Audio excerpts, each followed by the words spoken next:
তুমি যত ভালো স্টুডেন্টই হও না কেন, পরীক্ষায় তুমি যত ভালো অ্যান্সারই করো না কেন, এই জিনিসে ফিল আপ করতে যদি ভুল হও তাহলে তোমার রেজাল্টই আসবে না। Can you imagine? তুমি ফেইল ডিরেক্টলি। সো এই জিনিসটাই আসলে তোমার পরীক্ষার সবচেয়ে গুরুত্বপূর্ণ, যে জিনিসটা হচ্ছে একদম সঠিকভাবে তোমাকে মেনটেন করতে হবে, ঠিক আছে? সো এখন আজকের এই ভিডিওতে আমি তোমাদের বলবো যে এটাকে ফিল আপ করতে হয় কীভাবে, আর মোস্ট ইম্পর্টেন্টলি এটা ভুল হলে তুমি কি করবা। তোমাকে স্টোরি বলি। তো আমার ঠিক সামনে একটা ছেলে, ও আমার শিটে ভুল করেছিল। মানে ভুল করছে বলতে ও আসলে তোমার এই লিখাটা ভুল করে ফেলছে। মানে এখানে লিখতে হয় না রেজিস্ট্রেশন নাম্বার, ও রেজিস্ট্রেশন নাম্বারে ভুল করে ফেলছে। তো রেজিস্ট্রেশন নাম্বারে ভুল করার পরে টিচারের কাছে একটা নতুন ওএমআর শিট চাইছে। তো বিশ্বাস করো ভাই, টিচার এমন রিয়াকশন দিছে যে ওই ওএমআরের শিট চায় না, ওই টিচারের কিডনি চাইছে যে আপনার কিডনিটা দিয়ে দেন। মানে এমন বিহেভিয়ার করছে। পরে যদিও বুঝতে পারছি যে আসলে এই ওএমআর শিটটা দেওয়া হয় না। তো এটাতে টিচারেরও কোনো দোষ নাই, কারণ হচ্ছে যে কয়জন স্টুডেন্ট একটা হলে থাকে ঠিক গুনে গুনে সেই কয়টা ওএমআর শিটই দেওয়া হয়। যদিও এটা করা ঠিক না, কারণ বাই চান্স স্টুডেন্টদের ভুল হয়েই যেতে পারে, যে 2-3টা এক্সট্রা রাখা উচিত, অ্যাটলিস্ট 5টা, পুরো ক্লাসের ভিতরে 5টা এক্সট্রা রাখা উচিত। কিন্তু কোনো এক কারণে আমাদের হলগুলোতে রাখা হয় না, বাকি হলগুলোতে রাখা হয় কিনা জানি না। বাট ধরে নাও যে তোমাকে এই একটাই ওএমআর শিট দিবে, এরপরে যদি তুমি ভুলও করো তারপরও তোমাকে ওএমআর শিট আর কিন্তু দিবে না, ঠিক আছে? সো এই একটাই দিবে, এই একটাতেই তোমার ফিল আপ করতে হবে এবং কোনো ভুল করা যাবে না। সো আজকে আমি তোমাদের দেখাচ্ছি যে কিভাবে কারেক্টলি তুমি এটাকে ফিল আপ করবা, আর যদি ভুল হয়েও যায় তাহলে তুমি কি করবা, ঠিক আছে? তো দেখো, প্রথম কথা হচ্ছে যে এই অংশটুকু দেখতে পাচ্ছ, এই অংশটুকু অ্যান্ড এই অংশটুকু, এই অংশটুকুর ভিতরে তুমি হাতও দিবা না, ঠিক আছে? আর একটা আরেকটা স্টোরি বলি, সেটা হচ্ছে গিয়ে একটা মজার বিষয়, যে একটা স্টুডেন্ট প্রচুর পরিমাণে ঘামে। তো ঘামতে ঘামতেই ওর মানে পরীক্ষায় একটু কারেন্ট চলে গেছিলো। তো ঘামতে ঘামতে মানে ওই যখন ফিল আপ করতেছিল এই নিচের অংশটুকু ভিজায় ফেলছে, এখন তুমি কি জানো যে এই অংশটুকু হচ্ছে এক একটা কোড, এই অংশটুকু এক একটা কোড। তোমার খাতা তো সব কিছু ছিঁড়ে বিড়ে নিয়ে যায়। দেখো তিনও জায়গায় কিন্তু এই কোডটা সিমিলার। এই যে এই কোডগুলো কিন্তু তিনোটা জায়গায় সিমিলার, বুঝছো? তো এই কোডগুলো আসলে কি জানো, এই কোডগুলাই তোমার হচ্ছে খুবই গুরুত্বপূর্ণ, কারণ এই কোডগুলোর উপর ডিপেন্ড করেই তোমার খাতাটা আসলে কার মানে আইডেন্টিফাই হয়। মানে খাতাতে তো রোল নাম্বার এগুলো ছিঁড়ে নিয়ে যায়, যে এই অংশটুকু ছিঁড়ে নিয়ে যায়, থাকবে শুধু এই অংশটুকু, তাই না? তো এই যে এই অংশের সাথে এই অংশ তোমার খাতা মিলাবে কিভাবে, তোমার খাতা কিন্তু মিলাবে এই কোডগুলোর উপর। সো এই বক্সের ভিতরে কোনোভাবে দাগ যাতে না পড়ে, ঘাম যাতে না পড়ে, ভিজে যাতে না যায়, সেটা তোমাকে দেখতে হবে। এখানে কিন্তু লেখা আছে, দেখো এই যে এই অংশে মধ্যে কোনো দাগ দেওয়া যাবে না, এই বক্সের মধ্যে কোনো দাগ দেওয়া যাবে না, এখানে লেখাও আছে। প্লাস তুমি কোনো দাগও দিবা না, কোনো দাগ টাগ যাতে না পড়ে সেটা তোমাকে সবার আগে দেখতে হবে। প্লাস এই দুটো অংশে তো তুমি বললামই কোনো হাতই দিবা না, এই দুটো অংশে যাতে তোমার হাত না যায়, ঠিক আছে? সেটা খেয়াল করবা, খুবই সুন্দরভাবে ভরাট করবা। যদি দেখো এই সাইড ভিজে গেছে ঘামে, তাহলে হচ্ছে তোমার স্কুল ড্রেস বা টিস্যু যেটাই থাকে সেটা দিয়ে কিন্তু মুছে নিতে হবে, ঠিক আছে? এই সাইডটা কিন্তু মুছে নিবে, এগুলাতে যাতে কোনো ধরনের দাগ টাগ না পড়ে।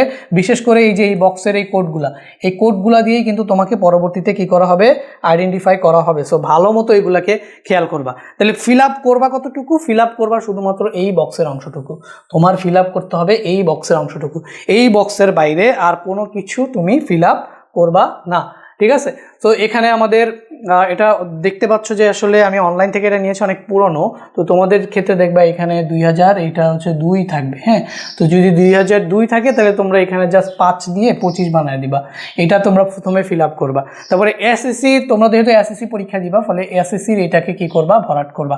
এখন এই বৃত্তগুলা ভরাট করতে অনেক সময় ভুল হয়ে যায়। তো দেখো আপাতত রোল নাম্বারের যেই ঘরটা কিভাবে ফিল আপ করবা যাতে ভুল হইলে তুমি রিকভার করতে পারো, ফিল আপ করার টেকনিকটা দেখো।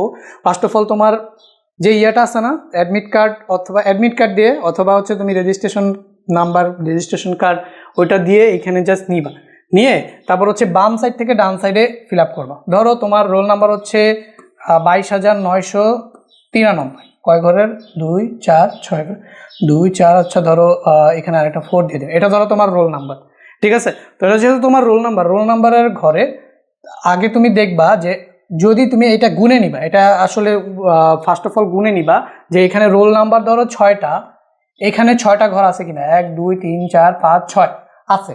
যদি 6টা ঘর না থাকতো তাহলে বামে ধরো এখানে আমার রোল নাম্বার, এখানে ধরো হচ্ছে আমার রোল নাম্বার আছে 5টা, বা ঘর দেওয়া আছে কয়টা, 6টা।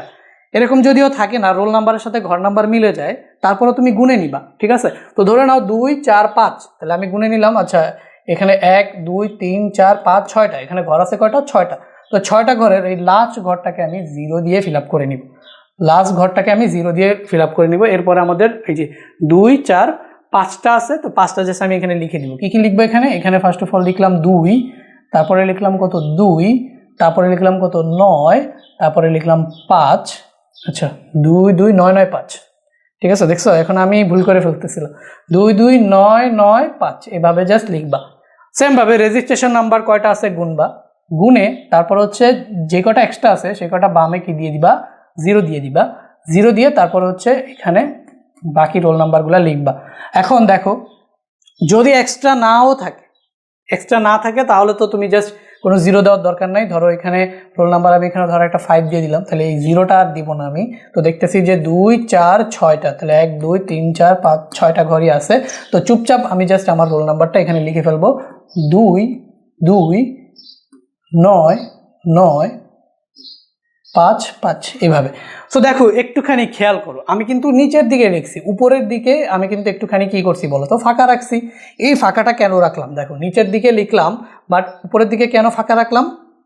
এই ফাঁকাটা রাখার কারণ হচ্ছে, যদি এখানে কোনো ডিজিট আমার লিখতে ভুল হয়ে যায়, অবশ্যই কলম দিয়ে লিখতে হবে, পেন্সিল দিয়ে লেখার কিন্তু কোনো সুযোগ নেই। যদি পেন্সিল দিয়ে লেখার সুযোগ থাকতো তাহলে পেন্সিল দিয়ে লিখতাম, ভুল হলে চিন্তা হইতো না। বাট এগুলাকে সব কিছু কলম দিয়ে ফিল আপ করা লাগবে, লিখাই দেওয়া থাকে যে বল পেন কলম দিয়ে এগুলাকে বড় করতে হবে। এই যে দেখো, অবশ্যই কালো কালির বল পয়েন্ট কলম দিয়ে বৃত্ত ভরাট করতে হবে, বুঝতে পারছো? তো কালো কালি দিয়েই করতে হবে, তো কলম দিয়েই করতে হবে, পেন্সিল দিয়ে করার উপায় নেই। পেন্সিল দিয়ে করলেও পেন্সিলের উপরে আবার কলম দিয়ে দাগ কেটে দিতে হয়, সো এটা আবার দেখতে মাঝে মাঝে একটু বাজে লাগে।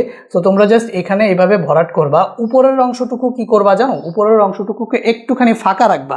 ফাঁকা রাখলে যদি ভুল হয়, সাপোজ এই 5 ডিজিটটা ভুল হয়ে গেছে, ধরো এখানে 5-এর জায়গায় তুমি ধরো 6 দিয়ে দিলা, ঠিক আছে? তো এই ডিজিটটা ভুল হয়ে গেছে।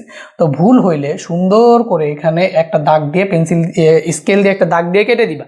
কেটে দিয়ে আবার উপরে লিখবা, এই যে দেখো 2 2 9 9 5, 2 2, তারপর হচ্ছে আমাদের 9 9 5 5, এইভাবে উপরে লিখবা, ঠিক আছে? যদিও এখানে আমার এটা অনেক ছোট হয়ে গেছে, হ্যাঁ, তো এই জন্য আমার লিখতে একটু প্রবলেম হয়েছে।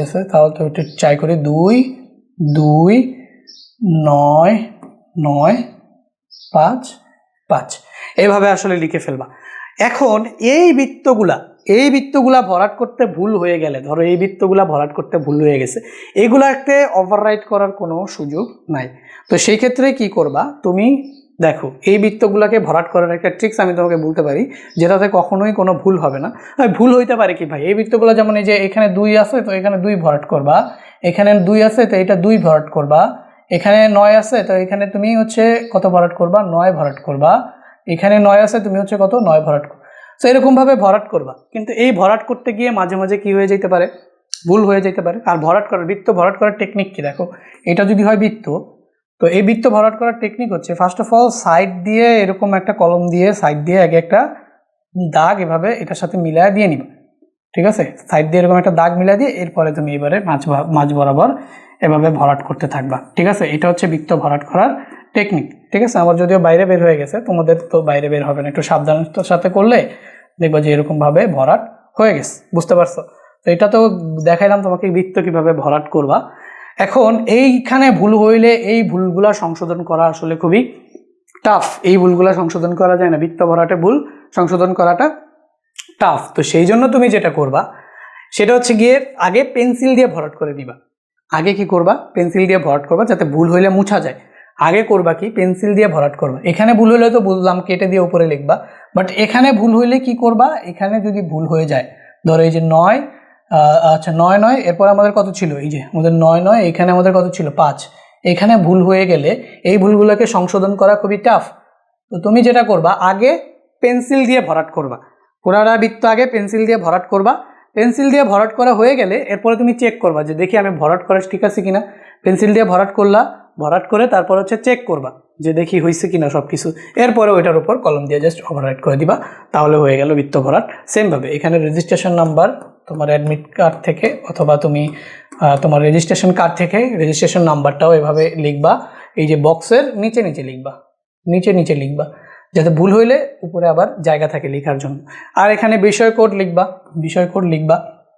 তারপরে অতিরিক্ত উত্তরপত্রের সংখ্যা, ধরো তুমি একটা উত্তরপত্র নিছো, দুইটা উত্তরপত্র নিছো, যেই উত্তরপত্রই নাও সেই উত্তরপত্রগুলো এখানে নাম্বার লিখবে। যে ধরো একটা নিছো 01, তাহলে এখানে 0 ভরাট করে দিবা, এটা শেষে। আর এখানে 1 ভরাট করে দিবা, এগুলো হচ্ছে কি শেষে। আর এখানে তারিখ, এখানে যে তারিখের ঘরে তারিখ তুমিও দিতে পারো অথবা শিক্ষকও দিয়ে দিতে পারে, ঠিক আছে? বুঝতে পারছো? তো এখান থেকে এই যে কক্ষ পরিদর্শক, সাক্ষক, এগুলো তোমার আর কিছু করার দরকার নাই। ওকে, আর এখানে এই যে রেজিস্ট্রেশন নাম্বার তো লিখলা। আর বিষয় কোড কোথায় পাবা? দেখবা অ্যাডমিট কার্ড আছে না, অ্যাডমিট কার্ডের ভেতরেই বিষয় কোড পাবা। তো এই ছিল, এরপরে এগুলাকে তুমি ভরাট করে ফেললা, এতটুকুই তোমার কাজ, এতটুকু তুমি ভরাট করে তারপর হচ্ছে পৃষ্ঠাটা উল্টায় লেখা শুরু করে দিলা। নিচের এই দুইটা বক্সে তুমি কি করবা না, টাচও করবা না, ঠিক আছে? তো আশা করি বুঝতে পারছো যে কিভাবে তুমি ওএমআর শিটটা ফিল আপ করবা, আর এই লেখাগুলো ভুল হইলে তুমি কিভাবে সেই ভুলটাকে সংশোধন করবা, আর এখানে কিভাবে তুমি লিখলে কোনো ধরনের ভুল হবে না, পেন্সিল দিয়ে ব্যবহার করলে কোনো ভুল হবে না, আমি তোমাদের অলরেডি বলে ফেললাম। আর এটা ভুল হইলে সংশোধন করাটাও টাফ, করা যাবে না, ঠিক আছে? তো এই জন্য তুমি আগে পেন্সিল দিয়ে করে নিবা, এটা তো বললাম। তো তোমাদের আরেকটা ভিডিও হচ্ছে, যদি তোমাদের কমন না পড়ে, ঠিক আছে, তোমাদের সৃজনশীল যদি পরীক্ষার হলে কমন না পড়ে, তাহলে কিভাবে লিখলে তোমার সৃজনশীলে মার্ক আসবে, অ্যাটলিস্ট না লেখার থেকে কিভাবে লিখলে কিছুটা মার্ক হলেও তোমাদের আসবে, সেটা নিয়ে ভিডিও আজকের ভিতরে হয়তো আমি দিয়ে দিব। তো এই ভিডিওটাতে তোমরা একটুখানি কমেন্ট করো যে কারা কারা সেই ক্লাসটা করার জন্য রেডি আছো, ঠিক আছে?